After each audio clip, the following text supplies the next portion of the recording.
ہے کہ یا ایھا الانسان انک کادح الی ربک کدحا فملاقیہ، اے انسان تیرا رخ، تیری حرکت تیرے پروردگار کی طرف ہے، اور ایک دن آئے گا جب تو اپنے پروردگار سے مل جائے گا۔ انسان کی ابتدا اور انتہا دونوں ذات پروردگار پہ ہے، اسی لیے ہم جب کسی کے مرنے کی خبر سنتے ہیں تو فوراً کہتے ہیں انا للہ و انا الیہ راجعون، گویا کہ اس کو موت کی علامت بنا لیا ہے ہم نے، جبکہ یہ زندگی سے بھی جڑا ہوا جملہ ہے۔ انا للہ کا مطلب کیا ہے؟ ہم اللہ کی طرف سے ہیں۔ تو جب بچہ بطن مادر سے اس دنیا میں قدم رکھتا ہے تو کہاں سے آتا ہے؟ لیکن عرف عام میں اس جملے کو مردہ لوگوں سے مخصوص کر دیا گیا ہے، لیکن یہ زندگی کی علامت ہے، اور ایک پیغام ہے، قرآنی پیغام ہے کہ جب تم اللہ کی طرف سے آئے ہو اور تمہیں اللہ کی طرف جانا ہے تو تمہاری پوری زندگی بھی اللہ کے لیے ہونا چاہیے، اور یہی تمہاری زندگی کی ضمانت ہے، اور یہی تمہاری زندگی کی کامیابی ہے۔ اس مختصر سے وقت میں آپ کی خدمت میں انسان اور انسانیت کے حوالے سے کچھ باتیں عرض کرنا ہے جو آپ مجھ سے بہتر جانتے ہیں۔ صرف تذکر کے عنوان سے اللہ رسول اکرم سے کہتا ہے فذکر ان الذکر تنفع المؤمنین، اے میرے رسول مومنین کو یاد دلاتے رہیے، یاد دلاتے رہیے، اس لیے کہ یاد دلانا مومنین کے حق میں ہے، ان کی بہتری کے لیے ہے۔ سوال پہلا یہ ہے کہ اللہ نے انسان کو کیوں پیدا کیا؟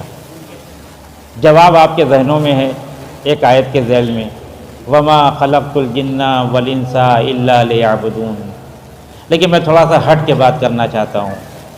میں اس بات کا قائل نہیں ہوں کہ اللہ نے انسان کو صرف عبادت کے لیے پیدا کیا ہے۔ میرا دوسرا سوال آپ سے یہ ہے کہ اللہ کہتا ہے کہ میں نے انسان اور جنات کو نہیں پیدا کیا مگر اس لیے کہ عبادت کریں، تو سوال یہ ہے کہ عبادت کس لیے کریں؟ انسان کی خلقت کا ہدف اگر عبادت ہے تو عبادت کا ہدف کیا ہے؟ کوئی کیوں عبادت کریں؟ روزہ ہم کیوں رکھیں بھائی؟ کیونکہ شوگر نارمل ہو جائے، بلڈ پریشر نارمل ہو جائے، وہ تو بغیر روزہ رکھے بھی ہو جائے گا۔ آپ جم جانے لگیے، سیر کرنے لگیے، سب کچھ نارمل ہو جائے گا۔ تو پھر روزے میں اور جم جانے میں فرق کیا ہے؟ کہ روزے میں اور جم جانے میں، روزے میں اور بھوکے رہنے میں قربتاً الی اللہ کا فرق ہے۔ جب انسان نیت کر لیتا ہے تو وہ عمل خدا سے مخصوص ہو جاتا ہے، اور اگر نیت کو ہٹا لیا جائے تو عمل رہ جائے گا، عمل کی کیفیت ختم ہو جائے گی۔ تو سوال میرا یہ ہے کہ اللہ نے انسان کو عبادت کے لیے پیدا کیا، عبادت کس لیے کریں؟ کیوں کریں بھائی؟ ہم نماز کیوں پڑھیں؟ تو قرآن کہتا ہے وَعْبُدْ رَبَّكَ حَتَّى يَأْتِيَكَ الْيَقِينُ، اتنی عبادت کرو، اتنی عبادت کرو کہ تمہیں یقین پیدا ہو جائے۔ اس کے معنی کہ عبادت کا بھی اپنا ایک ہدف ہے، وہ یقین ذات پروردگار۔ جب تک انسان عبادت کر کے خدا تک نہیں پہنچے گا اس کی عبادتوں کا کوئی فائدہ نہیں ہوگا۔ ابھی آپ رمضان کے اس مہینے سے نکل کے باہر آئیں، ایک بات سنتے جائیے، ہمیشہ یاد رکھیے گا، اگلے رمضان میں بہت کام آئے گی۔ جتنی عبادتیں آپ کرتے ہیں فروع دین میں، جس کا اعلان ہوا ہے پروردگار کی طرف سے، جتنی بھی عبادتیں ہیں، ایک لطیف پہلو آپ کو دے رہا ہوں میں، اگلے رمضان کے لیے یاد رکھیے گا، اور اس پہلو کو یاد رکھ کے روزہ رکھیے گا تو بہت لطف آئے گا۔ یہ نماز ہم کس کے لیے پڑھتے ہیں؟ اللہ کے لیے، کہتے ہیں قربتاً الی اللہ، حالانکہ ایسا ہے نہیں، معاف کریے گا، آپ اپنی جگہ پہ، میں اپنی جگہ پہ، سب برابر ہیں، کرتے نیت ہیں قربتاً الی اللہ کی، لیکن پوری نماز میں ذہن حوروں کی طرف رہتا ہے، جنت کا خیال رہتا ہے کہ نہیں؟ ایسا ہی ہے کہ نہیں ہے؟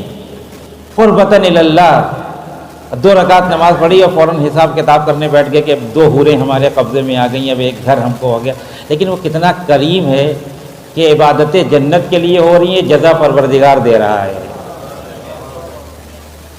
لیکن پھر بھی پروردگار کہتا ہے ہم قبول کر لیں گے، کوئی مسئلہ نہیں ہے، کوئی پریشانی نہیں ہے۔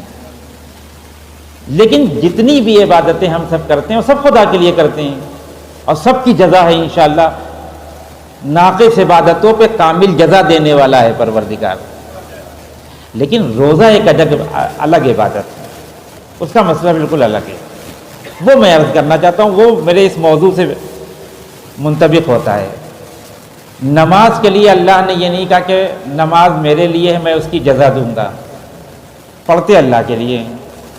صدقے کے لیے اللہ نے نہیں کہا کہ صدقہ میرے لیے میں اس کی جزا دوں گا، دیتے اللہ کے لیے ہیں۔ خمس و زکوٰۃ اللہ کے لیے، جہاد اللہ کے لیے، ساری عبادتیں اللہ کے لیے، لیکن ان ساری عبادتوں میں تنہا روزے کے بارے میں اللہ نے کہا الصوم لی وانا اجزی بہ۔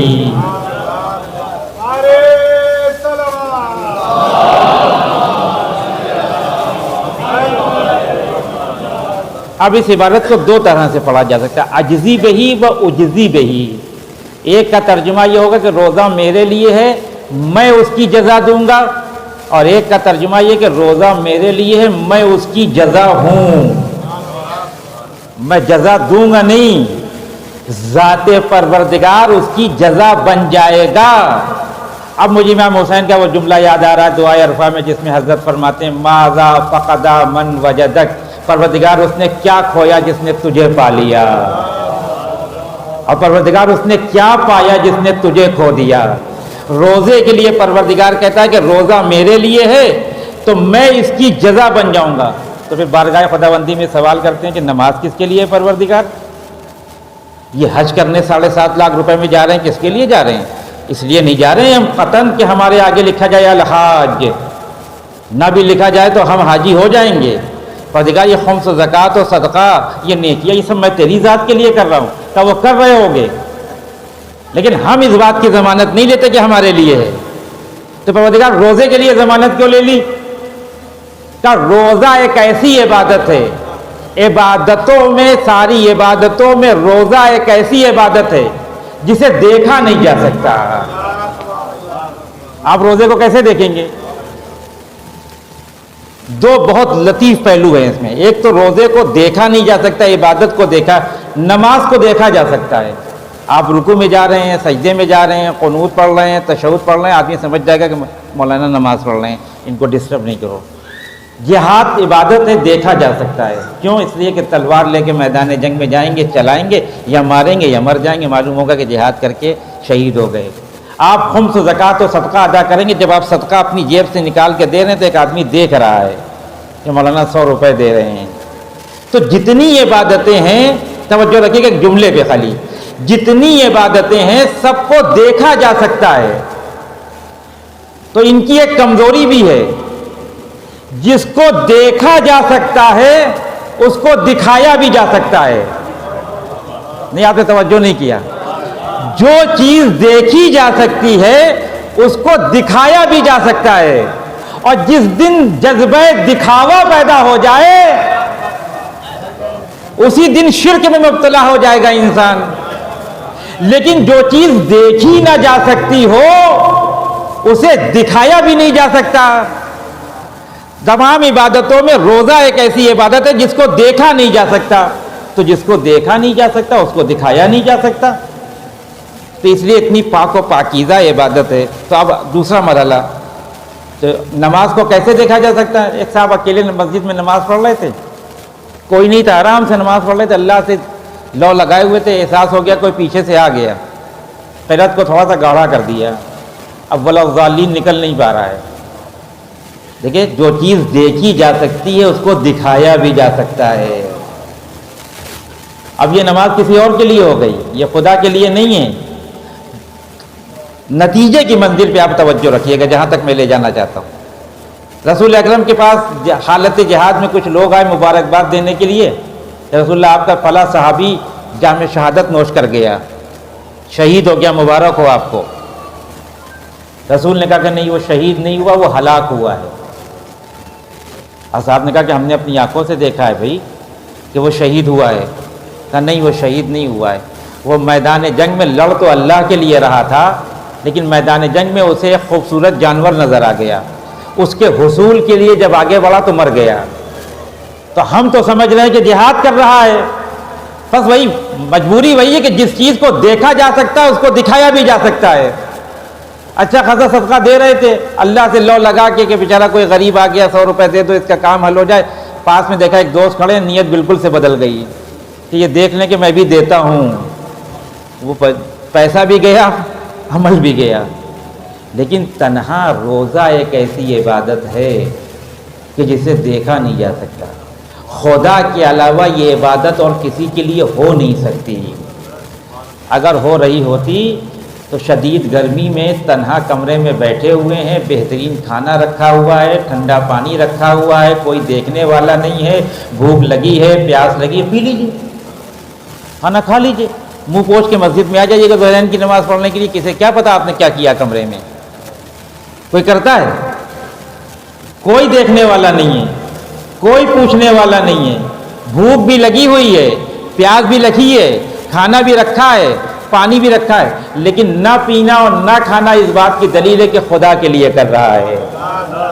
پروردگار نے کہا کہ جب تو میرے لیے عبادت کر رہا ہے تو میری ذات تیرے عبادت کی جزا بن جائے گی۔ تو پروردگار جنت تو نے دے دی ان لوگوں کو جو نماز پڑھتے ہیں، جو حج کرتے ہیں، جو زکوٰۃ دیتے ہیں، یہ تیری ذات کے روزے کی جزا بنی۔ پروردگار عادل ہے، جزا بھی عدالت کے تحت دیتا ہے۔ پروردگار تو نے روزے کی جزا کو اپنی ذات کیوں قرار دی؟ بس ایک لطیف سا جملہ، بات کو آگے بڑھا رہا ہوں۔ پروردگار آواز دے گا، چونکہ روزہ ایک ایسی عبادت ہے جسے دیکھا نہیں جا سکتا، تو نہ دکھنے والی عبادت کی جزا بھی ایسی ہو جسے دیکھا نہ جا سکتا ہو۔ اور کائنات بشریت میں، کائنات انسانی میں جو ذات نظر نہیں آتی وہ ذات پروردگار ہے۔ ذات پروردگار کے علاوہ ہر چیز نظر آتی ہے، تو جو چیز نظر آتی ہے وہ اس روزے کی جزا نہیں ہوگی، کیونکہ عبادت ایسی ہے جسے دیکھا نہیں جا سکتا، تو جزا بھی ایسی ہوگی جسے دیکھا نہ جا سکتا ہو۔ ایک صلوات پڑھے محمد والے محمد۔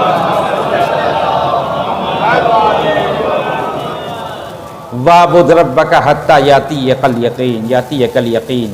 اتنی عبادت کرو، اتنی عبادت کرو کہ تمہیں یقین پیدا ہو جائے۔ کس چیز کا؟ ذات پروردگار کا۔ پھر جب تم اس منزل سے گزر جاؤ گے تو پروردگار تمہیں ایک کامیاب انسان بنا دے گا۔ اور ایک جملہ اور سنتے جائیے، یہ آخر تک یاد رکھیے گا کہ اللہ نے انسان کو حالت حرکت میں پیدا کیا ہے، کہیں پہ روکا نہیں ہے انسان کو۔ اس کی منزل ذات پروردگار ہے۔ ماں کے پیٹ میں 9 مہینہ رکھا، دنیا میں لا کے رکھا، دنیا سے نکال کے عالم برزخ میں لے کے جائے گا، عالم برزخ سے نکال کر قیامت میں لے کے جائے گا۔ لیکن ایک لطیف بات یہ ہے کہ جب ماں کے پیٹ میں رکھا تو مدت معین کر دی۔ کتنے دن؟ 9 مہینہ۔ 9 مہینے کے بعد آپ کو تشریف لانا ہوگا باہر۔ اور یقین مانیے، اگر خدا ہم آپ کو یہ اختیار دے دیتا کہ ماں کے پیٹ میں رہنا ہو تو رہو، باہر آنا ہے تو باہر آؤ، کوئی بے وقوف تھا جو ماں کے پیٹ کو چھوڑ کے باہر آتا؟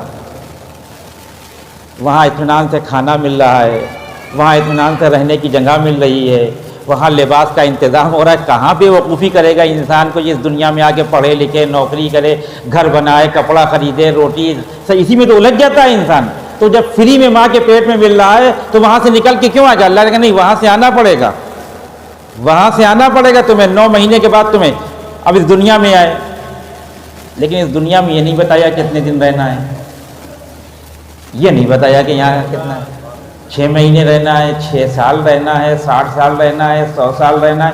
پروردگار جب وہاں مدت بیان کر دی تو یہاں کیوں نہیں کی؟ تجھے تو معلوم ہے نا کہ ذیشان حیدر کب اس دنیا سے جائیں گے، تو چپکے سے ہمیں بتا دے۔ کہ نہیں بتائیں گے۔ کہ پھر وہاں کیوں بتایا کہ 9 مہینہ رہنا ہے؟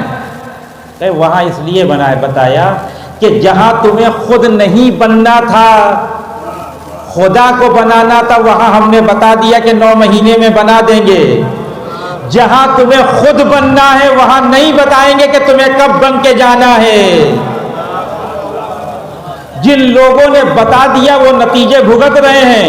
یہ گورنمنٹ پہلے سے اعلان کر دیتی ہے کہ سال کے کس مہینے میں ہائی اسکول کا امتحان ہوگا، سال کے کس مہینے میں انٹر کا ایگزام ہوگا۔ یہ لڑکے انتہائی نالائق ہیں، یہ پورے سال کھیلتے کودتے رہتے ہیں کہ جب 1 مہینہ بچے گا تو پڑھائی کر کے ہم امتحان پاس کر لیں گے، اور 1 مہینہ جب آتا ہے اور آمادگی نہیں ہوتی تو کبھی ان کے پاس جاتے ہیں کہ پیپر آؤٹ کر دیجئے، کبھی ان کے پاس جاتے ہیں پیپر آؤٹ کر دیجئے۔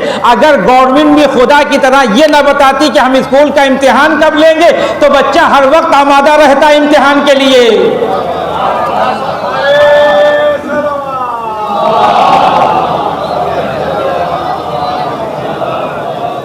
ایک آپ تجربہ کر کے دیکھ لیجئے.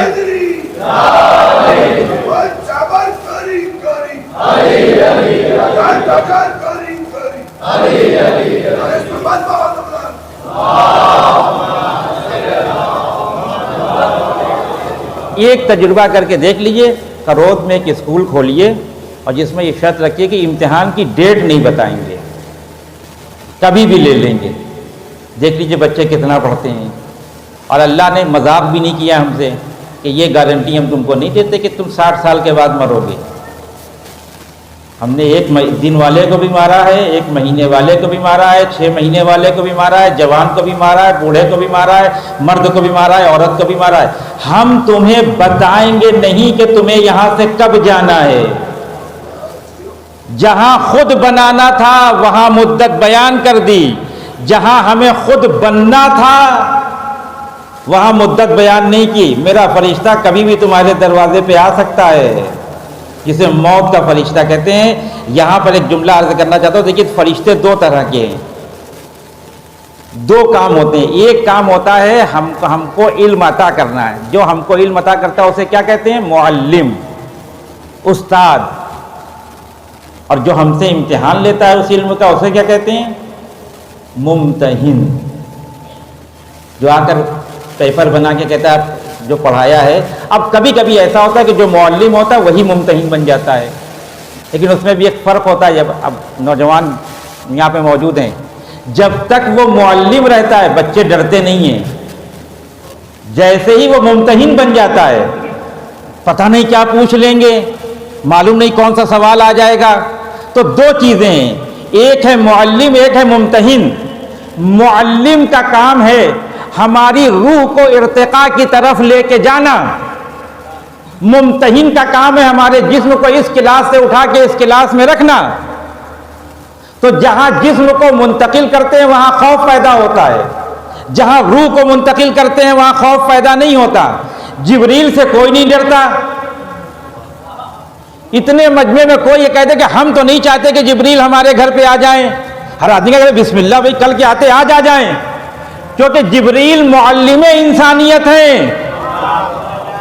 اور اس پورے مجمع میں کوئی اس بات کی خواہش نہیں کرے گا کہ ملک الموت ہمارے دروازے پہ آ جائیں. کیوں بھائی, وہ بھی تو ملک ہے, معصوم ہے, اللہ کا فرشتہ ہے, اس کو کیوں نہیں بلا رہے ہیں؟ تو مولانا اس لیے کہ وہ ممتحن ہے. وہ ہمیں اس کلاس روم سے اٹھا کے دوسرے کلاس روم میں لے کے چلے جائیں گے. جبریل سے سب محبت کرتے ہیں, ملک الموت کو کوئی نہیں چاہتا.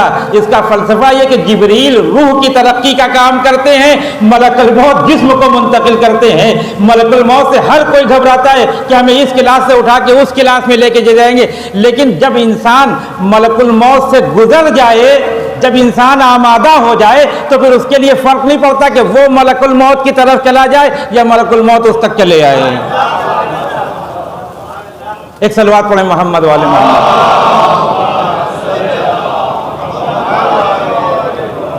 ممتحن کا مسئلہ اسی لیے اللہ نے جب رسول کو بھیجا تو معلم انسانیت بنا کے بھیجا تاکہ لوگوں کے دلوں میں رسول کی محبت پیدا ہو.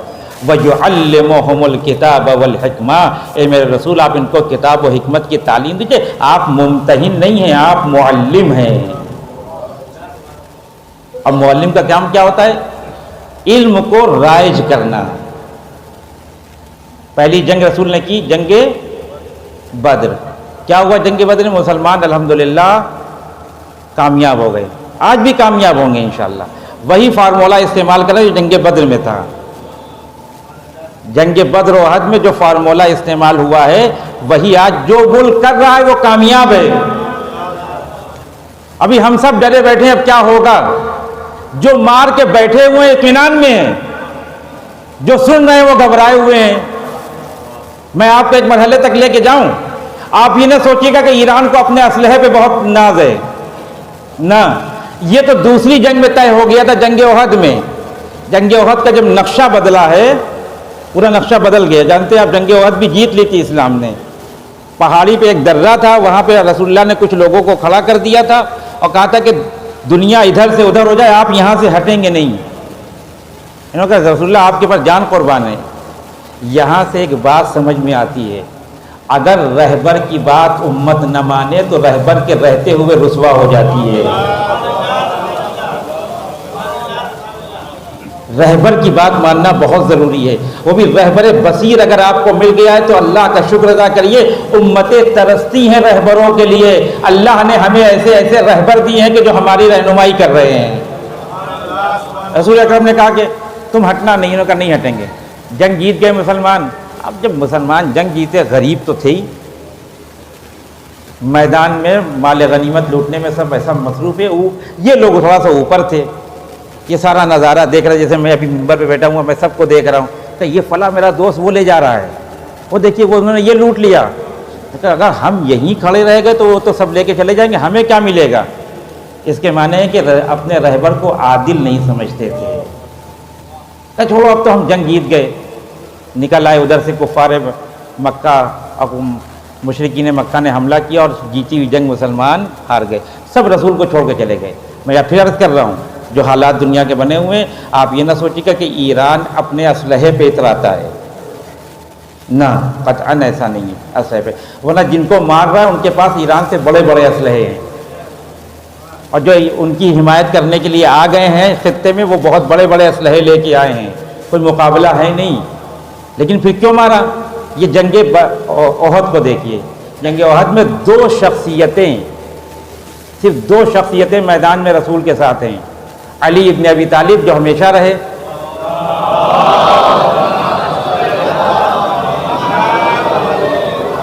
اور دوسری شخصیت ابو دجانہ انصاری، یہ دونوں رسول کا دفاع کر رہے ہیں۔ ابو دجانہ انصاری کی تلوار ٹوٹی، پہلے علی ابن ابی طالب کی تلوار ٹوٹی، علی ابن ابی طالب رسول اکرم کے پاس آئے، کہ یا رسول اللہ تلوار ٹوٹ گئی، آپ کا دفاع کر رہا تھا، کہ رک جاؤ، صبر کرو۔ اتنا صبر کیا کہ آسمان سے ذوالفقار نازل ہو گئی۔ سنا ہے آپ نے قصہ سارا، صرف ایک نقطہ عرض کرنا چاہتا ہوں، یا علی تلوار لیجیے اور جائیے، علی ابن لے گئے دفاع کرنے، تھوڑی دیر کے بعد ابو دجانہ انصاری آ گئے، مگر رسول اللہ تلوار ٹوٹ گئی، رسول جھکے، اب وہاں پہ کھجور کی ٹہنی پڑی ہوئی تھی، دیکھیے کھجور کی ٹہنی کو اگر درخت سے توڑیں گے پھر بھی وہ مضبوط ہوتی ہے، جو خود ٹوٹ کے گر جائے وہ کتنی کمزور ہوگی۔ رسول جھکے، کھجور کی ٹہنی اٹھائی اور کہا ابو دجانہ انصاری یہ لو۔ سمجھ میں آتی ہے یہ بات؟ میدان جنگ میں ایک سپاہی آ کے کہہ رہا ہے رسول اکرم سے کہ میری تلوار ٹوٹ گئی، اور رسول کہنے یہ لو کھجور کی ٹہنی۔ سمجھ میں آتی ہے یہ بات؟ وہ لوگ جو چلے گئے تھے میدان سے ان کو سمجھ میں نہیں آ رہی تھی، وہ فوراً اشکال کر دیتے رسول آپ کیسے رسول ہیں، ہم تلوار مانگ رہے ہیں آپ کھجور کی ٹہنی دے رہے ہیں۔ لیکن کمال ابو دجانہ انصاری یہ ہے کہ اسی کھجور کی ٹہنی کو لے کے چلے گئے لڑنے کے لیے، پلٹ کے یہ نہیں کہا رسول اللہ میں اس سے کیسے لڑوں گا۔ ابو دجانہ انصاری کا چلا جانا، رسول کا تلوار کی جگہ پہ ٹہنیوں کو دے دینا، اس بات کی دلیل ہے کہ دنیا کو بتانا چاہتے ہیں کہ مجاہد تلوار کے بھروسے پہ نہیں خدا کے بھروسے پہ آتا ہے۔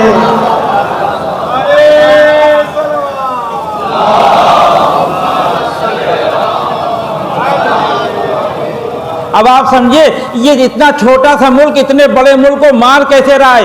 اسلحے کے بھروسے پہ نہیں ہے، اللہ کے بھروسے پہ ہے۔ یہی وجہ ہے کہ ابتدائے انقلاب میں جب امام خمینی زندہ تھے تو امریکہ کہتا تھا کہ مار دیں گے، امریکہ کہتا تھا مار دیں گے، کسی نے کہا کہ مار کیوں نہیں رہے، خمینی کے پاس ہے کیا سوائے ایک ہاتھ پہ تسبیح کے؟ ابھی تو بظاہر بہت کچھ ہے، ابھی تو ہمارے پاس بہت کچھ ہے، جب نیا نیا انقلاب آیا تھا تو کچھ بھی نہیں تھا، امام خمینی ایک تسبیح لے کے گھماتے رہتے تھے۔ اب یہ نہ کہا ہم کو بہلانے کی کوشش نہ کرو، ہم نے تم سے زیادہ اسلام کی اور قرآن کی تعریف پڑھی ہے، جس تسبیح کو تم دیکھ کے کہہ رہے ہو کہ یہ کچھ نہیں ہے، یہ خمینی کے ہاتھ میں تسبیح ایسے ہے جیسے موسیٰ کے ہاتھ میں عصا ہو، یہ اگر اشارہ کر دیں تو اژدہا بن جائے، یہ پانی پہ مار دیں تو پل بن جائے۔ یہ خمینی کی تسبیح کے کرشمے کو تم سے زیادہ ہم جانتے ہیں، اسی لیے ہم نے آج تک حملہ کرنے کی کوشش نہیں کی، کیونکہ سب یہ جانتے ہیں کہ اسلحوں کا جواب لایا جا سکتا ہے، اعتماد پروردگار کا جواب نہیں لایا جا سکتا۔ ایک صلوات پڑھیں محمد وآل محمد۔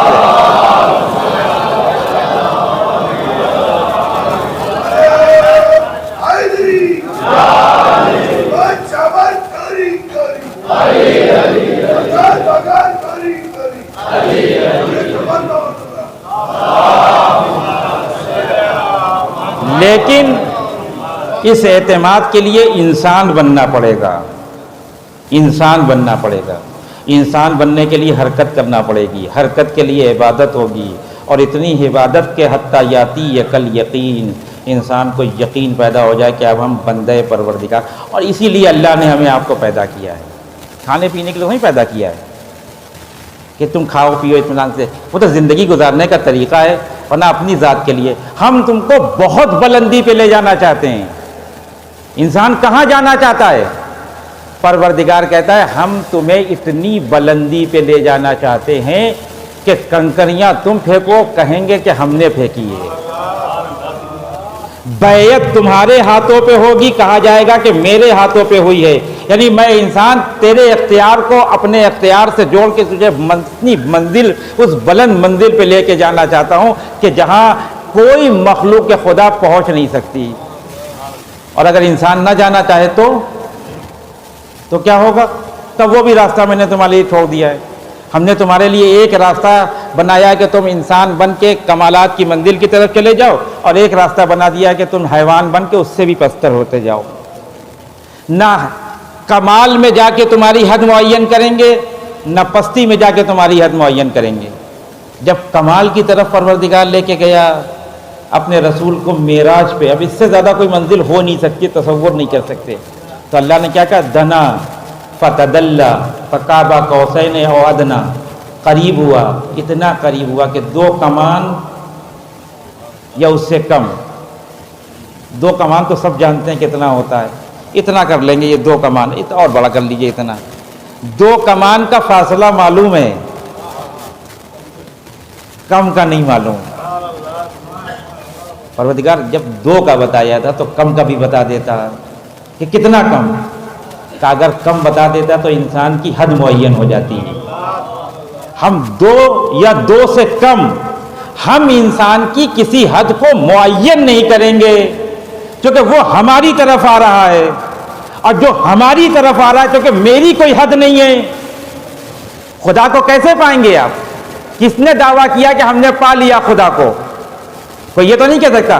چونکہ خدا کی کوئی حد نہیں ہے تو آپ کتنے بھی سفر کمال کیوں نہ طے کر لیں، ارے ہماری آپ کیا حیثیت کیا ہے؟ رسول کو لے جا کے پروردگار کہہ رہا دنا فتدلّا فقاب قوسین او ادنی، تو پروردگار کہہ رہا ہے جب کمال کی طرف لے کے جائیں گے تو حد بیان نہیں کریں گے کہ کتنا قریب، اور جب پستی کی طرف انسان جائے گا تو اسی قرآن نے انسان کے بارے میں کہا بل ہم اضل، تم جانور ہو۔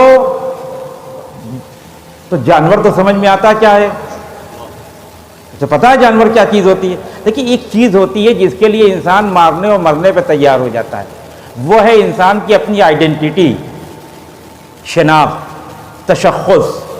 ایک موقع ایسا آتا ہے اسے پیسے کی ضرورت نہیں پڑتی۔ اب امبانی اڈانی کو پیسے کی ضرورت نہیں ہے، بہت ہو گیا ان کے پاس پیسہ، وہ پیسہ اس لیے نہیں کما رہے ہیں کہ ان کو پیسے کی ضرورت ہے، کھانے گھر میں کھانا کم پڑ جاتا ہے، نہ، اب اپنی شناخت بنا رہے ہیں۔ اللہ کہتا ہے کہ جب انسان پستی کی طرف جاتا ہے تو ہم اس سے اس کی شناخت انسانیت چھین لیتے ہیں۔ حیوان کہہ کے چھوڑ دیتا پھر بھی انسان مطمئن ہو جاتا میں حیوان تو ہوں، بل ہم اضل، حیوان سے بھی پس۔ پروردگار کتنا پس؟ کہ یہی تو نہیں بتاؤں گا کتنا پس۔ اگر یہ حیوان کی انسان کی پستی کو دیکھنا ہو تو غزہ میں جو ظلم ہو رہا ہے اس کو دیکھ لیجئے آپ، یعنی انسان کا کلیجہ پھٹ جائے۔ عید سے 2 دن پہلے جو تصویر میں نے دیکھی واٹس ایپ کے اوپر، میں لرز گیا کہ ایک مشکل سے 2 سے 3 مہینے کے بچے کی لاش کو ایک کتا اٹھا کے لے کے جا رہا ہے۔ اس کو کس نے مارا؟ انسان نہیں مار سکتا، حیوان بھی نہیں مار سکتا، بل ہم اضل مارتے ہیں ان کو۔ تو انسان کے 2 راستے، کمال کی طرف جائے تو محمد عربی بن جائے،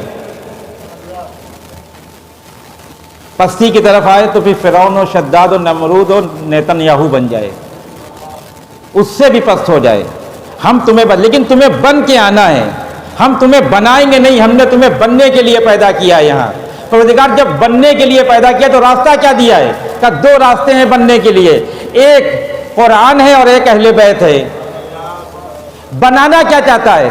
کہ بنانا یہ چاہتا ہوں کہ یہ پوری کائنات تیرے اختیار سے چلنے لگے۔ اب ایک حدیث قدسی سنیے، میں بات کو آگے بڑھا رہا ہوں۔ پروردگار اپنے بندے کو خطاب کر کے کہتا ہے کہ میں نے یا ایھا الانسان، اے انسان، خلقت الاشیاء لاجلک وخلقتک لاجلی، اس پوری کائنات کو میں نے تیرے لیے پیدا کیا ہے اور تجھے اپنے لیے پیدا کیا ہے۔ یہ تو حدیث قدسی ہو گئی۔ اب آئیے قرآن میں چلتے ہیں۔ قرآن میں پروردگار کہتا ہے سخر لکم ما فی السماوات و ما فی الارض، جو کچھ بھی زمین و آسمان میں ہم نے تیرے لیے مسخر کر دیا۔ مسخر، آپ تسخیر جن سنا ہے آپ نے؟ یہ تو سنا ہوگا سب نے۔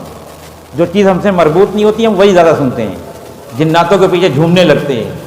اور مجھے تو لگتا ہے جیسے میں ہندوستان میں گھومتا ہوں اور دوسری دنیا میں بھی جاتا ہوں مسجد سے پڑھنے کے لیے، تو مجھے یہ لگتا ہے کہ سارے جنات اللہ نے ہندوستان میں بھیج دیے۔ جس مزار پہ جائیے 4 آدمی جھوم رہے ہیں۔ تسخیر کہتے ہیں کسی چیز کو اپنے اختیار میں لے لینا، اسی سے بنا ہے تسخیر جن۔ کچھ لوگ ہوتے ہیں جو جن کو اپنے اختیار میں لے لیتے ہیں۔ اب یہ قصے کہانیاں ہیں، علی بابا کا چراغ اور یہ، اور فلاح علاء الدین کا چراغ اور یہ وہ، ورنہ حقیقت میں کون کیا کرتا ہے؟ لیکن ہے، پرانے زمانے میں لوگ اپنے دعا تعویذ کے ذریعے سے جن کو اپنے قبضے میں کر لیتے تھے۔ وہ جن کیا کرتا تھا؟ یہ کہتے تھے تو بیٹھتا تھا، یہ کہتے تھے تو اٹھتا تھا۔ اسی کو تسخیر کہتے ہیں۔ قرآن کیا کہتا ہے؟ سخر لکم ما فی السماوات و ما فی الارض، جو کچھ بھی زمین و آسمان میں ہے انسان میں نے تیرے لیے مسخر کر دیا۔ یعنی پروردگار، پھر اس نے مطلب یہ کائنات پھر ہماری ہو گئی، ہم جو چاہے کر لیں، کوئی ہم کو روکنے والا نہیں ہے۔ ہاں تمہاری ہو گئی کائنات تو کر لیجئے۔ پھر مولانا صاحب سے عقیق نہیں مانگیے گا کہ ایران سے لے کے آگے دیجئے ہم کو۔ زمین کو ٹھوکر ماریے مٹی عقیق بن جائے، زمین کو ٹھوکر ماریے مٹی فیروزہ بن جائے۔ اب ابھی عقیق فیروزہ کے پیچھے کون جاتا ہے؟ سونا بہت مہنگا ہو گیا، زمین کو ٹھوکر ماریے سونا بن جائے۔ ہوتا ہے ہمارے ساتھ، کسی کو دیکھا آپ نے؟ آپ اپنی جگہ پہ، میں اپنی جگہ پہ، چلیے اس کے بعد مسجد کے بعد مٹی کو ٹھوکر مارتے تھے کہ کیا ہوتا ہے؟ پیر میں زخم آ جائے گا۔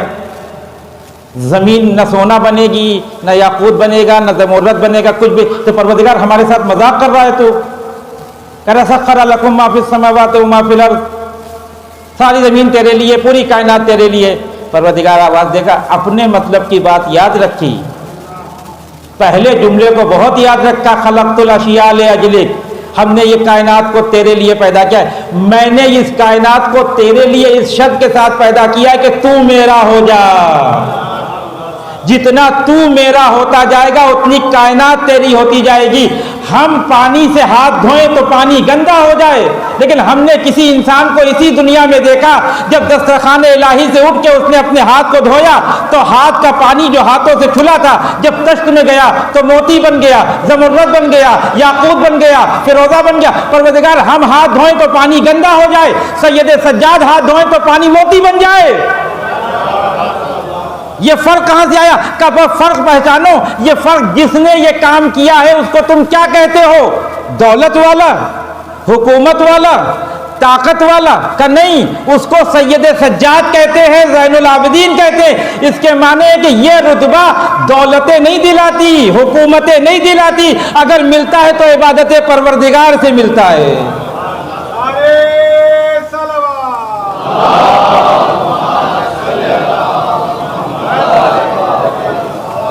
سوچنے والی بات ہے، ہاتھ تو ہم بھی دھوتے ہیں کھانے کے بعد، اور ہم ہاتھ دھوئیں تو پانی گندا ہو جائے، کوئی چھونے کو تیار نہ ہو۔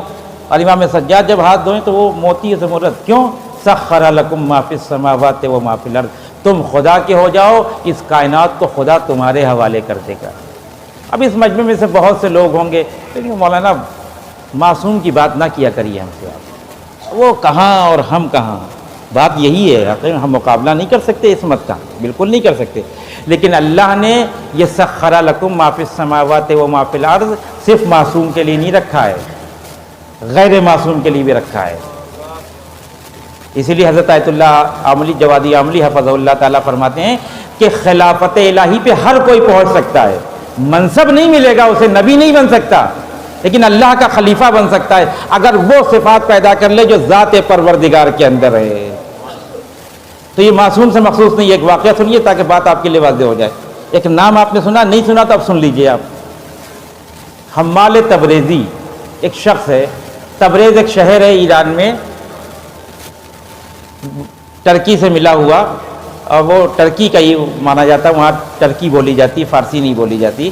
وہاں ایک شخص تھا، ایک بازار ہے، وہاں پہ سامان بکتا رہتا ہے، وہاں وہ لوگوں کا سامان اٹھاتا تھا، اس کو حمال کہتے ہیں، جسے آپ کلی کہتے ہیں۔ کہیں بھی بازار میں جائیں، جب آپ آٹا خریدنے، دال چاول خریدنے، تو ایک آدمی آئے گا، کہے گا آپ کا سامان اٹھا کے ہم پہنچا دیں، تو اسی کو حمال کہتے ہیں، جو دوسروں کا سامان اٹھا کے پہنچا رہا ہو، اس کو حمال تبریزی کہتے ہیں۔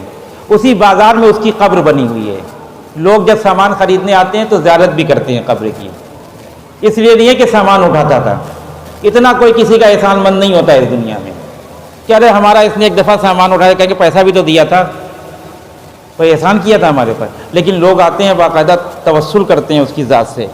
اس کا واقعہ یہ ہے کہ ایک دن وہ بہت معمولی سا انسان تھا، ایک دن وہ بازار میں اپنے کام میں مصروف تھا، ایک دم سے شور اٹھا، یہ لوگ چیخنے چلانے لگے، جدھر سے شور آ رہا تھا یہ ادھر گیا تو کیا دیکھا کہ وہاں بہت سے لوگ جمع ہیں، ایک بلندی پہ ایک چھوٹا سا بچہ کھڑا ہوا ہے، اور قریب ہے کہ وہ گر جائے، اور اس کی ماں چلا رہی ہے، سینہ پیٹ رہی ہے کہ میرے بچے کو بچا لو، میرے بچے کو بچا لو، اور کوئی طریقہ نہیں ہے، کوئی وسیلہ نہیں کہ وہاں تک پہنچ کے بچے کو وہاں سے اتار لیا جائے، اور بچہ وہاں سے چیخ رہا ہے، ماں یہاں سے چیخ رہی، لوگ الگ چیخ رہے ہیں۔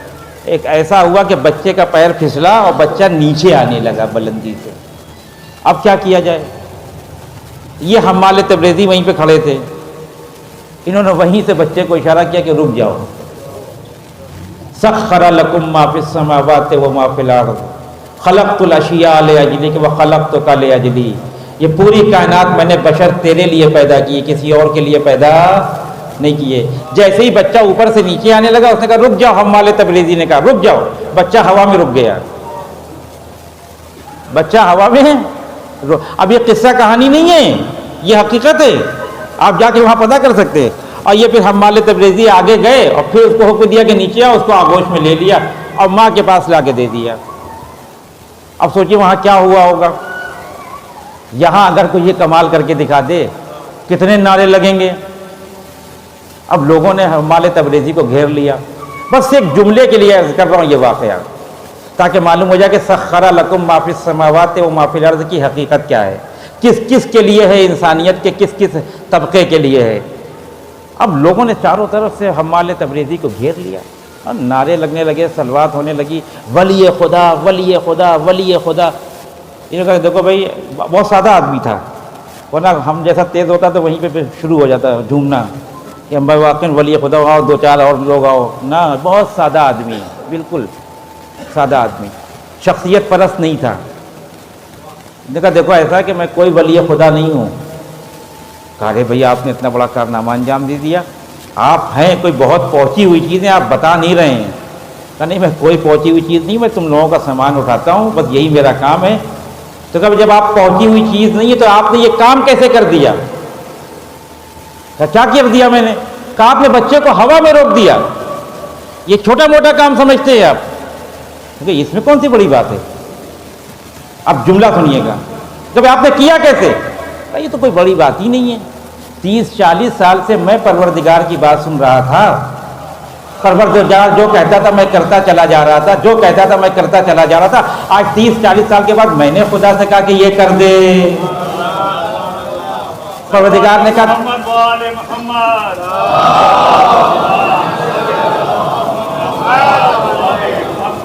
پروردگار نے کہا کہ اگر تو 40 سال تک میری بات مان سکتا ہے تو کیا میں اپنے بندے کی بات نہیں مانوں گا؟ کیونکہ یہ کائنات تو میں نے اپنے بندے کے اختیار کے لیے ہی پیدا کی ہے، لیکن اس شرط کے ساتھ کہ بندہ میرا ہو جائے۔ اسی لیے علامہ اقبال فرماتے ہیں وہ ایک سجدہ جسے تو گرا سمجھتا ہے، 1000 سجدوں سے دیتا ہے آدمی کو نجات۔ کبھی حکومت کے سامنے سجدہ، کبھی دولت کے سامنے سجدہ، کبھی طاقتوں کے سامنے سجدہ۔ دیکھیں آج سعودی عرب اب پریشان ہوگا، اب ہم کیا کریں؟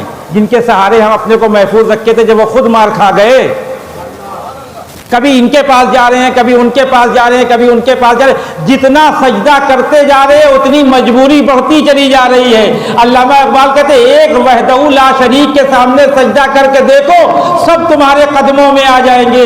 جو خدا سے ڈرتا ہے پوری کائنات اس سے ڈرتی ہے، جو خدا سے نہیں ڈرتا وہ پوری کائنات سے ڈرتا ہے۔ ایک صلوات پڑھے محمد والے محمد پہ۔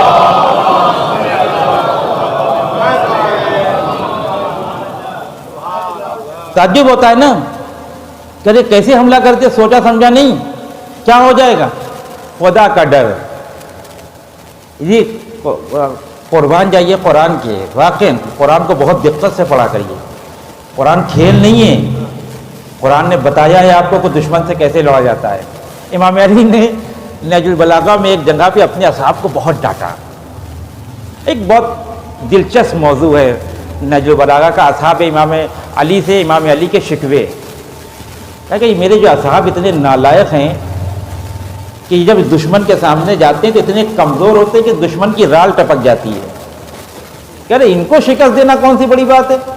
جو بہانے بازی کر رہے ہوں کہ ارے ابھی گرمی ہے مولا، ابھی ٹھنڈک ہے مولا، بچے بلا رہے ہیں، بچوں کو اسکول چھوڑنا ہے، بس آئے گی ہے، EMI بھرنا ہے اور یہ کرنا ہے وہ کرنا ہے۔ تم کو دیکھ کے تو دشمن کی رال ٹپک جائے گی، ان کے لیے تو کچھ کرنا ہی نہیں ہے۔ لیکن قرآن کو دیکھیے، قرآن دشمن سے لڑنے کا طریقہ بتاتا ہے، اور یہی طریقہ ہمارے رہبر استعمال کرتے ہیں۔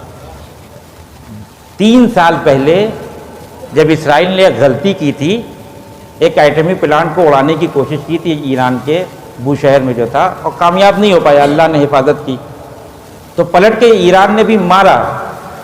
اور آغا خامنہ نے ایک تقریر کی اور فارسی میں ایک جملہ کہتے ہیں کہ الان زمان این نیست کہ می زنی فرار می کنی، اب وہ زمانہ نہیں کہ مار کے بھاگ جاؤ گے، می زنی می خوری، اگر مارو گے تو مار کھاؤ گے، اسلحہ نہ بھی ہو تو قرآن نے دشمن سے لڑنے کا طریقہ بتایا ہے۔ ترہبون عدو اللہ، اللہ کے دشمنوں پہ اپنی ہیبت بٹھا دو، رال نہ ٹپکنے پائے دشمن کی رال نہ ٹپکنے پائے، ایسی پوزیشن لو اپنی، ورنہ یقین مانیے اگر یہ حملہ نہ ہوتا تو کسی اور ملک میں پھر اسرائیل ایران کے سفارت خانے کو نشانہ بناتا۔ ہم تو بہت سادہ لوگ ہیں نا، بہت ہر چیز کا حساب و کتاب کر کے چلتے ہیں، لیکن جو اللہ والے ہوتے ہیں ان کے لیے خدا کا وجود کافی ہے۔ ہم بہت حساب و کتاب سے چلتے ہیں، زیارت کرنے جائیں گے تو بھائی 10 مرتبہ پوچھیں گے قافلہ سالہ سے ہوٹل بک ہے نا، کھانے کا انتظام ہے، جا کہاں رہے ہیں؟ حسین ابن علی کی بارگاہ میں، جن کے پاس دنیا و آخرت کا انتظام ہے۔ ٹکٹ ہو گیا ہے نا، بھروسہ نہیں ہوتا۔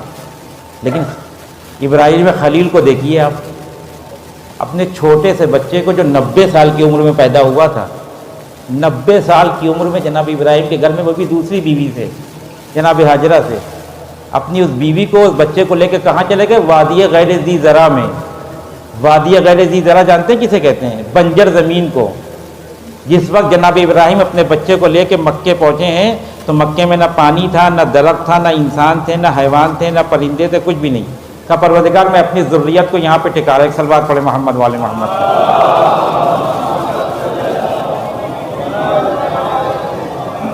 پروردگار میں اپنی ذریت کو اس وادی غیر ذی زرع میں ٹکا رہا ہوں۔ ابراہیم کو سوچنا چاہیے تھا، چھوٹا سا بچہ ہے، ایک بیوی ہے، کیا کھائیں گے کیا پئیں گے، کچھ بھی نہیں، اللہ کے بھروسے پہ۔ ابراہیم سے پوچھے یہ بھروسہ کہاں سے پیدا ہوا، یہ بھروسہ کہاں سے آیا؟ ابراہیم کہیں گے جو اللہ مجھے 90 سال میں صاحب اولاد بنا سکتا ہے، وہی پروردگار صحرا میں میرے بچے کو بچا سکتا ہے۔ تعجب کی بات نہیں ہے، 90 سال میں جو بچہ پیدا ہوا ہو، 90 سال کے بعد اس سے باپ کتنی محبت کرتا ہوگا۔ 5-7 سال کے بعد جب پیدا ہو تو عالم کیا ہوتا ہے، بچھے جا رہے ہیں، جان قربان کیے دے رہے ہیں، حرام و حلال کا خیال نہیں رکھ رہے ہیں۔ لیکن 90 سال کے بعد ایک انسان کے گھر میں بچہ پیدا ہوا، وہ اسی بچے کو لے کے وادی غیر ذی زرع میں جا رہا ہے، اور جا کے کہہ بھی کیا رہا ہے پروردگار سے، ربنا لیقیموا الصلاۃ، پروردگار آیا ہوں تاکہ نماز قائم کروں. نماز کہاں قائم کی جاتی ہے؟ جہاں مسجد بنی ہو، جہاں امام بارگاہ ہو، جہاں محراب ہو، جہاں لوگ ہوں. ابراہیم کہاں نماز قائم کریں گے؟ کہا اس سے ہم سے مطلب نہیں ہے. ربنا لیقیموا الصلاۃ، پروردگار میں نماز قائم کرنے کے لیے آیا ہوں. اور اس کے بعد کہتے ہیں وارزقنا من الثمرات، پروردگار ہمیں پھل چاہیے. ابراہیم پھل کہاں ہوتے ہیں؟ جہاں درخت لگے ہوں. درخت کہاں ہوتے ہیں؟ جہاں پانی ہو. پانی کہاں ہوتا ہے؟ جہاں آبادی ہو. کہاں سے پروردگار آپ کے لیے رزق لے کے آئے گا؟ کہ وہ ہم سے مطلب نہیں ہے، ہماری ذمہ داری نہیں ہے. ہم اپنے بیوی بچوں کو لے کے آئے ہیں وادی غیر ذی زرع میں پروردگار کے اعتماد پر، اور نماز قائم کریں گے. پروردگار ہم کو پھل چاہیے. اس کے بعد کہتے ہیں وَاجْعَلْ أَفْئِدَةً مِّنَ النَّاسِ تَهْوِي إِلَيْهِمْ، اب پروردگار میرے اس بچے کی محبت لوگوں کے دلوں میں ڈال دے. ابراہیم لوگ ہوں گے تو محبت دلوں میں پڑے گی. یہ تین چیزیں مانگی اور تینوں بڑی عجیب و غریب. نماز قائم کریں گے اس کے لیے لوگ چاہیے، پھل چاہیے اس کے لیے لوگ چاہیے، محبت چاہیے اس کے لیے لوگ چاہیے. ابراہیم وادی غیر ذی زرع میں آ کے غیر ممکن چیزیں مانگ رہے ہو؟ کہا ہاں میں جانتا ہوں یہ غیر ممکن چیز ہے، لیکن میں ان چیزوں کے بھروسے پہ نہیں آیا ہوں، خدا کے بھروسے پہ آیا ہوں. کیونکہ خدا نے مجھ سے کہا وَمَن يَتَوَکَّلْ عَلَى اللَّهِ فَهُوَ حَسْبُهُ، جو میرے اوپر بھروسہ کرتا ہے میں اس کے لیے کافی ہوں. آج اسی مکے میں نماز بھی قائم ہو رہی ہے، پھل بھی مل رہے ہیں، لوگوں کے دلوں میں ابراہیم کے بچوں کی محبت بھی ہے. پر جناب ابراہیم اپنے عمل سے یہ بات عرض کرنا چاہتے ہیں کہ ایک دفعہ خدا کے اوپر بھروسہ کر کے تو دیکھو، خدا سارے اسباب زندگی فراہم کر دے گا. ہماری مشکل یہ ہے کہ ہم خدا سے زیادہ اسباب خدا پہ بھروسہ کر لیتے ہیں. بس آخری بات میں بات کو ختم کرتا ہوں. خدا پہ بھروسہ نہیں کریں گے، اسباب خدا پہ بہت بھروسہ ہے، اور یہیں سے آدمی پریشان ہو جاتا ہے. بس بہت لطیف بات ہے، عرض کرنا چاہتا ہوں. اسباب خدا، یہ اسباب خدا خدا نے بنائے ہیں، اس میں تاثیر خدا ڈالے گا. اگر خدا نہیں ڈالے گا تو اسباب کچھ نہیں کر سکتے. دیکھا آپ نے وادی غیر ذی زرع میں ایک انسان آیا خدا کے بھروسے پہ، اللہ نے کیا کر دیا؟ باپ تھا بھائی، باپ، محبت ہوتی ہے بچے کی، لیکن خدا کے اوپر بھروسہ تھا.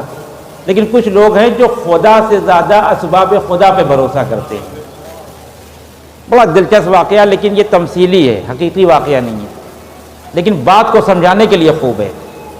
ایک صاحب تھے، ان کو پہاڑوں کی بلندی سر کرنے کا بڑا شوق تھا. ہوتے ہیں بہت سے خپتی لوگ جو چاہتے ہیں ہمالیہ کے اوپر چڑھ جائیں، اور کچھ لوگ چاہتے ہیں بہت جلدی اتر جانا چاہتے ہیں، اور جب پیر پھسلتا ہے تو بہت جلدی نیچے آتے ہیں. تدریجی طور پہ انسان اپنے کو بلندی کی طرف لے کے جائے تو گرنے میں تھوڑی تکلیف کم ہوگی. اب وہ نہ دن دیکھتے تھے نہ رات دیکھتے تھے، چلے جا رہے، برفیلی پہاڑیاں چاروں طرف تاریکی. رات میں پہاڑ کی چوٹی پہ چڑھ رہے، وہ رسی وغیرہ جو باندھ کے چڑھا جاتا ہے، جو ٹیکنیک ہوتی ہے تاکہ گرنے نہ پائیں اگر پیر پھسل جائے. اور رات کی تاریکی میں وہ برفیلی پہاڑیوں کو سر کرنے کے لیے اوپر چڑھتے چلے جا رہے تھے. چاروں طرف اندھیرا تھا، کسی کو کچھ نظر نہیں آ رہا تھا، ہاتھ سے ہاتھ نظر نہیں آ رہا تھا. اتفاق سے ان کا پیر پھسلا. میں کیا عرض کر رہا ہوں کہ انسان کا کمال یہ ہے کہ اسباب سے زیادہ خدا پہ بھروسہ کرے. ان کا پیر پھسلا تو وہ بلندی سے پستی کی طرف آنے لگے، اور ایک دم سے جو نیچے گرے تو ان کو کچھ سمجھ میں نہیں آیا. انہوں نے رسی کو پکڑ لیا، جس رسی کو اپنے کمر میں باندھا تھا وہی جو اوپر سے لٹک رہی تھی، پکڑ لیا. اب وہ اسی میں لٹک گئے. اب نہیں اوپر جا سکتے نہ نیچے، پتہ ہی نہیں ہے ان کو کہ اوپر کتنا جانا ہے اور پتہ نہیں کہ نیچے کتنے جانا ہے، جو کہ اندھیرا اتنا زیادہ ہے. بس آخری بات، اب جب ساری امیدیں ٹوٹ گئی تو خدا یاد آ گیا. اب وہیں سے تسبیح پروردگار شروع. پروردگار تیرا بندہ مصیبت میں پھنسا ہے، تاریکی میں ہے، بچا لے اپنے بندے کو. خوب رونا دھونا، گریا و زاری. کچھ دیر کے بعد خدا کی آواز آئی. یہ تمثیلی واقعہ ہے، حقیقت نہیں ہے، لیکن مطلب بہت حقیقی ہے. خدا نے آواز دی، اے میرے بندے تیرے رونے سے میں متاثر ہو گیا، واقعی تو بہت گریا کر رہا اپنی زندگی کے بارے میں تجھے بچا لوں گا، اس تاریکی میں بچا لوں گا. اور بچا لیتا ہے خدا، خدا کہیں بھی بچا لیتا ہے. جب ابراہیم کو وادی غیر ذی زرع میں بچا لیا تو اس کو پہاڑ کی بلندیوں میں بچانے میں کتنا وقت لگے گا خدا کو؟ خدا نے کہا بچا لوں گا، تو بندے نے کہا بس بچا لے. بچا لوں گا کیا مطلب ہے؟ مطلب کیا لکھ کے کچھ لکھ کے دیں؟ پروردگار کا نہیں، لکھ کے کچھ نہیں دینا. ایک چھوٹی سی کنڈیشن فالو کرنا ہے. اب دیکھیں وہ کیسے وہاں پہ کیا صورت حال ہے اس کی, پہاڑی پہ لٹکا ہوا ہے اور رسی کو پکڑے ہوئے ہے. اگر رسی ہاتھ سے چھوٹ جائے تو زمین پہ گر جائے, پھر موت ہو جائے. اللہ نے کہا بس ایک کنڈیشن ہے, اسے فالو کرنا ہے. کہ جلدی جلدی جو کہے گا ماننے کے لیے تیار ہے. کہ یہ رسی چھوڑ دے. نہیں, آپ نے غور نہیں کیا, یہ رسی چھوڑ دے. پروردگار رسی کیسے چھوڑ دوں میں, اسی کے سہارے تو لٹکا ہوا ہوں. کہ نہیں, یہ رسی تو تجھے چھوڑنا پڑے گی. بس میں نتیجے کی منزل پہ آ کے بات کو ختم کر رہا ہوں. یہ رسی تو تجھے چھوڑنا پڑے گی. کہ پروردگار یہ رسی نہیں چھوڑ پاؤں گا. اسے کہتے ہیں اسباب خدا پہ زیادہ بھروسہ کرنا خدا سے زیادہ. خدا کہتا رہا رسی چھوڑ دے, بندہ کہتا میں نہیں چھوڑوں گا. پروردگار رسی چھوڑ دوں گا تو گر جاؤں گا.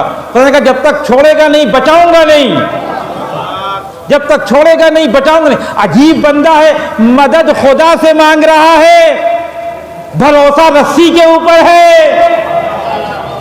اسی بات کو خدا عرض کرنا چاہتا ہے, بتانا چاہتا ہے کہ خدا سے زیادہ اسباب خدا پہ بھروسہ نہ کرنا. خدا جب چاہتا ہے تو اسباب میں تاثیر ڈالتا ہے. خدا کہتا رہا رسی چھوڑ دے, بندہ نے کہا کہ نہیں رسی تو نہیں چھوڑیں گے, ہم گر جائیں گے پروردگار اگر رسی چھوڑیں گے. اسی صورت میں لٹکا رہا, ٹھنڈک کی وجہ سے مر گیا. صبح ہیلی کاپٹر آیا ملٹری کا, جب سرچ کرنے کے لیے آیا تو دیکھا زمین سے ایک بالش پہ تھے. زمین سے ایک بالش پہ. آپ کہتے ہیں نا کہ وسیلہ شرک نہیں ہے, کہتے ہیں نا کہ ہم سے کہتے ہیں کہ یہ شیعہ نے اہل بیت مشرک ہو گئے, یہ اہل بیت کو وسیلہ بناتے ہیں. یہ وسیلہ آپ کو شرک لگ رہا ہے کہ نہیں لگ رہا ہے؟ اس کے معنی یہ آپ جملہ سنیے گا, بات کو ختم کر رہا ہوں. جس رسی کو چھوڑنے کا حکم خدا دے اسے پکڑنا شرک. جس رسی کو چھوڑنے کا حکم خدا دے اسے پکڑنا شرک, اور جس رسی کو پکڑنے کا حکم خدا دے اسے چھوڑنا شرک. اب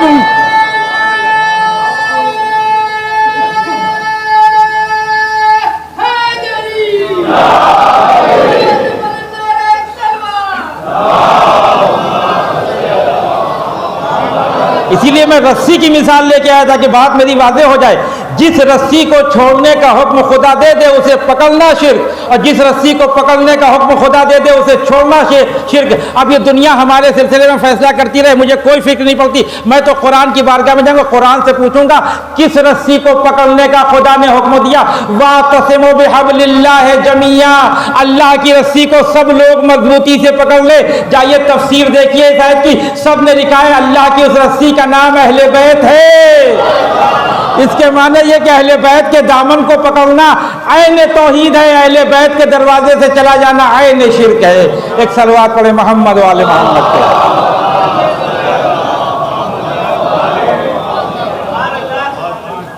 غور کیا آپ نے؟ رسی پکڑنا کمال نہیں ہے, رسی چھوڑنا بھی کمال نہیں ہے. جس رسی کو چھوڑنے کا خدا حکم دے اس کو چھوڑنا کمال ہے, اور جس رسی کو پکڑنے کا حکم خدا دے اس رسی کو پکڑنا کمال ہے. ایک دفعہ ابراہیم کی طرح بھروسہ تو کر کے دیکھیں خدا پہ.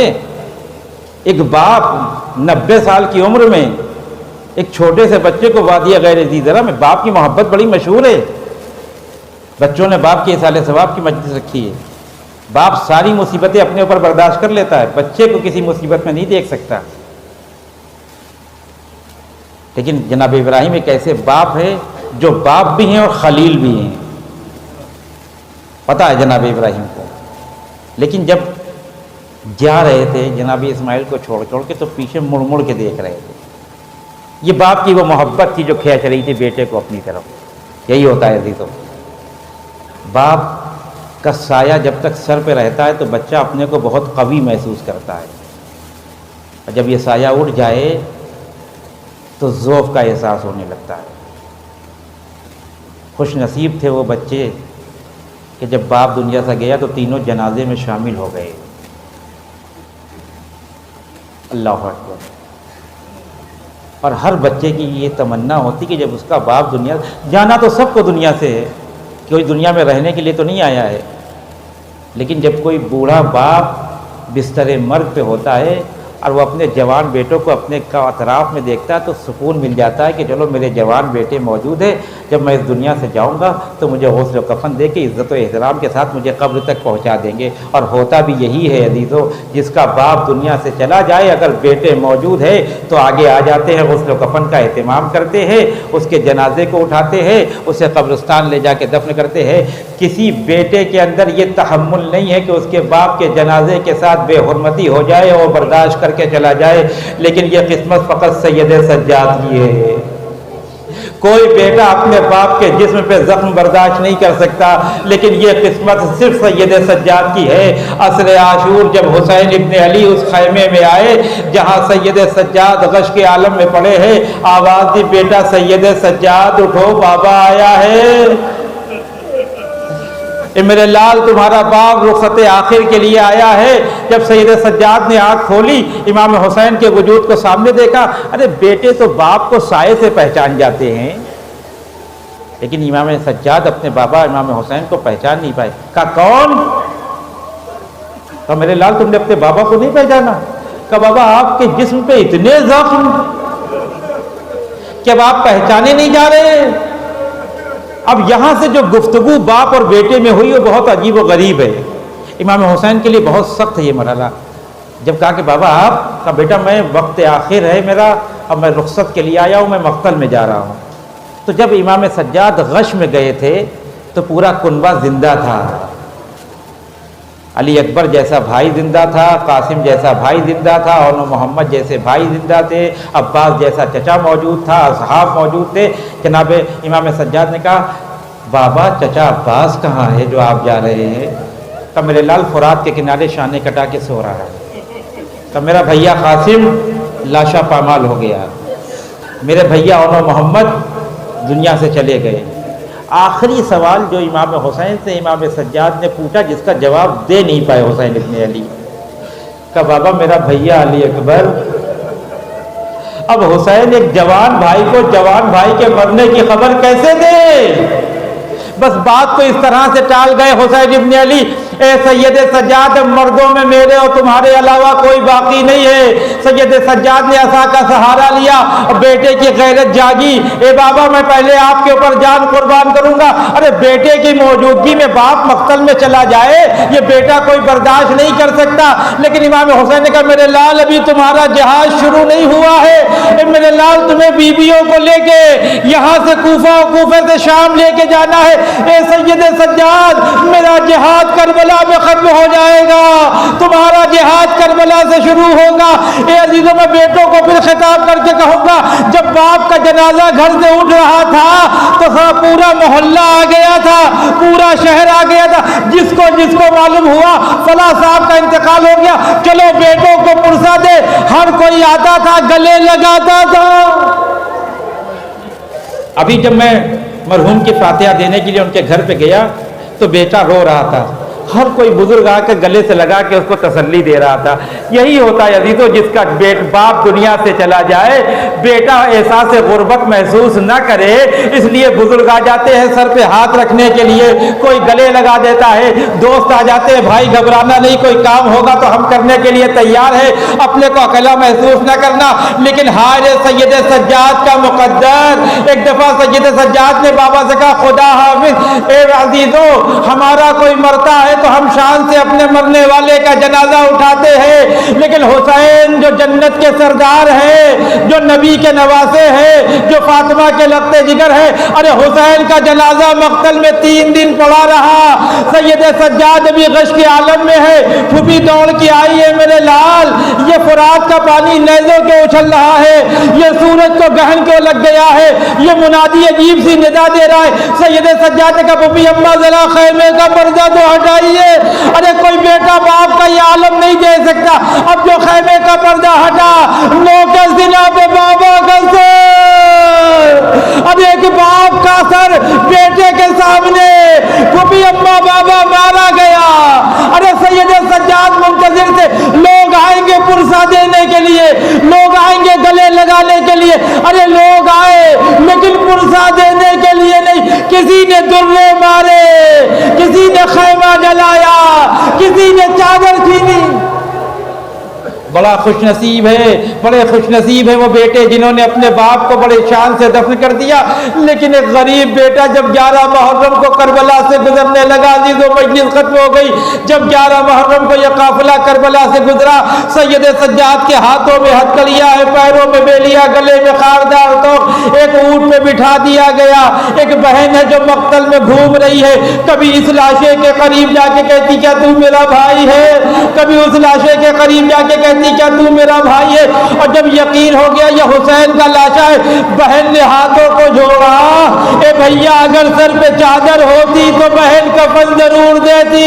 بہن بھائی میں گفتگو ہو رہی تھی، زینب کی نگاہ سید سجاد کے چہرے پہ پڑی، چہرے کا رنگ متغیر ہوا، بھائی کے غم کو بھولی، بھتیجے کے قریب آ کے کہتی میرے لال یہ موت کے آثار کیوں اتاری ہے؟ پھوپھی اماں آپ نے دیکھا نہیں ان ظالموں نے اپنے کچھ نجس کو دفن کر دیا۔ ابے میرے بابا کا لاشا، کوئی بیٹا باپ کے لاشے کو ایسے نہ دیکھے جیسے سید سجاد نے حسین کے لاشے کو دیکھا۔ کبھی اماں ارے جس کا جوان بیٹا موجود ہو اس کے بابا کا لاشا مقتل میں پڑا رہے۔ کبھی نے سمجھایا اے میرے لال گھبراؤ نہیں، تمہارے بابا کو غسل و کفن دیا جائے گا، قبر بھی بنے گی، روزہ بھی بنے گا، زائرین زیارت کرنے بھی آئیں گے۔ ارے بیٹے کو مطمئن کر کے زینب ایک دفعہ مدینے کا رخ کرتی ہے، نانا سے کہتی ہے نانا ارے آپ کی نماز جنازہ ملائکہ آسمان نے پڑھائی، یہ آپ کا حسین ہے جو جلتی ہوئی ریت پہ پڑا ہوا ہے، کوئی کہنے والا نہیں، یہ محمد کا نواسا ہے، اسے بھی غسل و کفن دے دو۔ ایک بیٹا دیکھتا رہا، باپ کا لاشا مقتل میں پڑا رہا۔ انا للہ و انا الیہ راجعون۔